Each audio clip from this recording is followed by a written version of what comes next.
So we're going to keep talking a little bit about conferences and any handy-dandy conference tips that we have for people. You know, conference season is coming up. I'm actually going to the RWA conference this year, so I'm looking forward to that. I haven't been in a while, but what's your number one tip for conferences, Holly?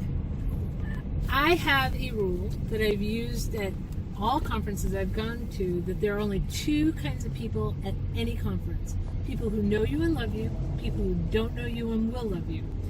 Now, on occasion there are a few I suspect don't fit into either category, but I pretend they love me because it just annoys them. So, but if you go into it expecting everybody is either a friend or a potential friend, it suddenly becomes easier.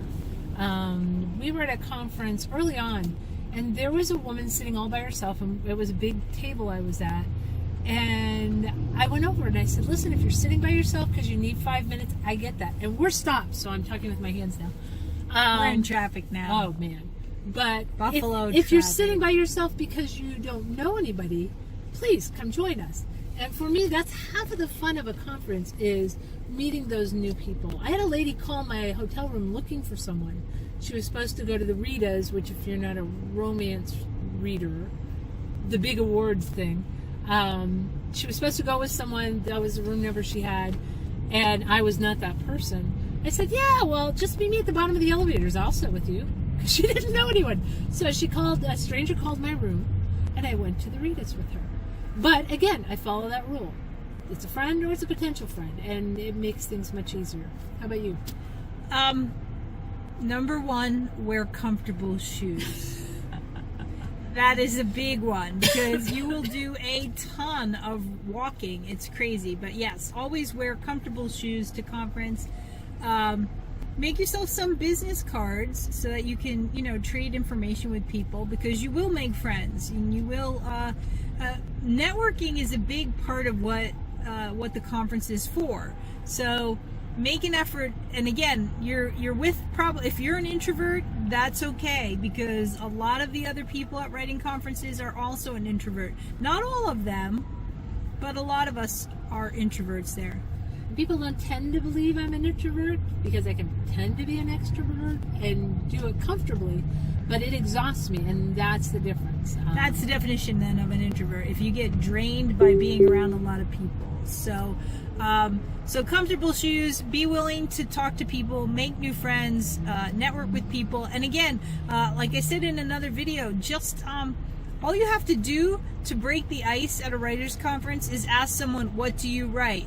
I mean, the worst that could happen is you're talking to an agent or an editor, and then they'll just say, oh, well, I'm an agent or an editor, and that's not a bad thing to be talking to at a writer conference. The other thing I would say, if you're going to workshops, if you are a writer and you're going to your first or just any writing conference, it drives me a little insane if you go into a workshop, and I don't believe we'll be using it at all tomorrow, the words always and never. Early on, I had written romantic comedies. The first one had 3 or 4 kids in it, and the second book had 1 more. And somebody at a conference said, you can never write a romantic comedy with kids. They won't let you do it.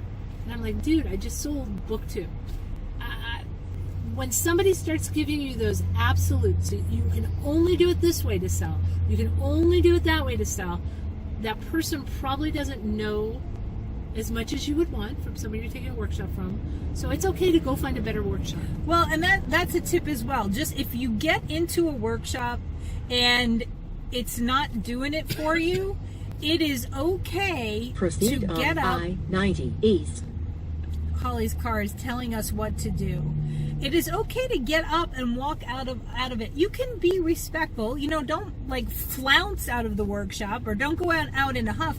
But and here's another trick: just look at your watch. Look at your watch. Be like, oh, I have an editor appointment I got to get to right now. You don't have to say that out loud, but you just do it. Well, and one of the things I would say too would be about editor agent appointments.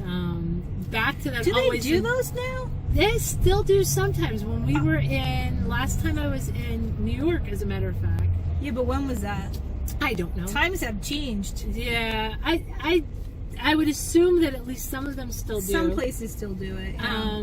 I met a girl who was very upset, visibly upset, and because I assume everybody's a friend or going to be one, I said, is something wrong? Can I help? And she was going to an appointment and taken a workshop on how to make a pitch, and was told you can never take note cards, because if you do, no agent or editor, whatever it was, will ever buy that book.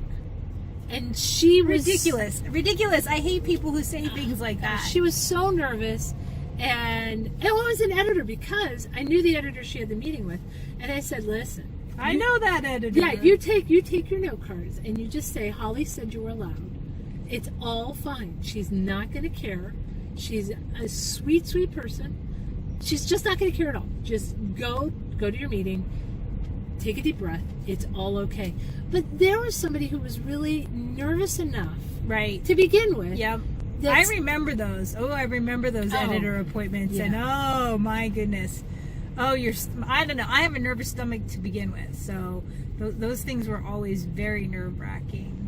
And so, always and never. If you hear it, it's not a good one. There you have it. So, what are your tips? You should tell us what your tips are. I'm sure there's a place around this video that you can leave us some comments. So let us know what your tips are and what conferences you're going to.